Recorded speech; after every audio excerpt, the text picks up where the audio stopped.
का मैनेजर जो वीडियो में बोल रहा है कि यहाँ पे जो आकांक्षा जी आई थी अल्कोहल पी हैं। आकांक्षा दुबे मामले को लेकर एक बहुत ही बड़ी खबर आप लोगों के बीच हम आज बताने जा रहे हैं। जी हाँ, तो जब रात को आकांक्षा दुबे संदीप के साथ होटल में प्रवेश की थी, तो ये होटल का मैनेजर है। इन्होंने खुलेआम सरेआम सोशल मीडिया के माध्यम से इंटरव्यू में बताया था कि जब आकांक्षा दुबे जी हमारे होटल सोमेंद्र में जब गेट से बाहर उतरी थी अपनी गाड़ी से, तो जैसे ही उतरी तो वो डगमगा रही थी, यानी कि वो अपने नियंत्रण में शरीर नहीं था। यानी कहने का मतलब साफ साफ था, होटल का सुमिंद्रा का जो मैनेजर है उसका कहना था कि वो अल्कोहल पी हुई थी, यानी शराब के नशे में थी। उसको चलने का भी मतलब ढंग नहीं था, वो चल भी नहीं सकती थी, वो सीढ़ी के सहारे चल रही थी। लेकिन सीसीटीवी फुटेज जो वायरल हुआ था उसमें साफ साफ यही दिख रहा था कि आकांक्षा दुबे कोई भी शराब के नशे में नहीं थी। वो अपने बॉडी को मेंटेन रखी हुई थी और अच्छे तरीक़ा से वो सीढ़ी बिना सीढ़ी के सहायता से आराम से चढ़ रही थी छत के ऊपर और अपने रूम तक जाती है।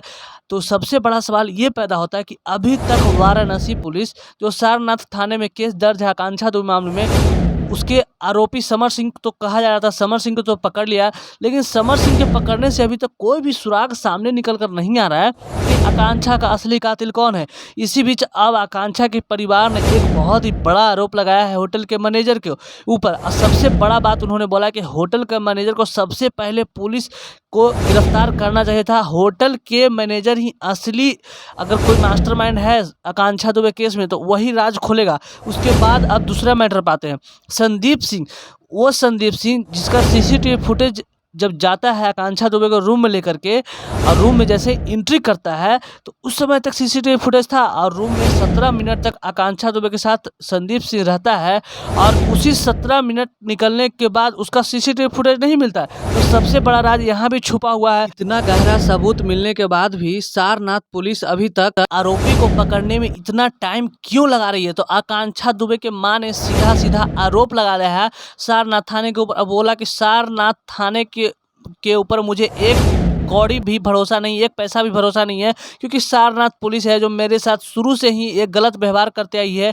कभी भी मेरी बेटी के साथ ये अच्छे से मतलब जो होना चाहिए न्याय की बात वो नहीं करती है। सिर्फ और सिर्फ ये लगती है कि मोटा रकम लेकर के 2-3 करोड़ रुपया ले लिया सारनाथ थाना और बिक चुकी है। क्योंकि मैं आदित्य योगीनाथ से एक ही बात कहना चाहती हूँ और गुहार लगाना चाहती हूँ कि हे योगी बाबा, जिस प्रकार से आप बुलडोजर बाबा कहे जाते हैं, आप आरोपी के घर बुलडोजर चलवाने का काम करते हैं, तो मेरी बेटी आकांक्षा दुबे का जो कातिल है उसको आप बेनकाब कीजिए। कब तक मुझे तड़पाइएगा, क्योंकि मेरी बेटी चली गई है। आप सोच सकते हैं कि बेटी का दर्द चले जाने का कितना होता है।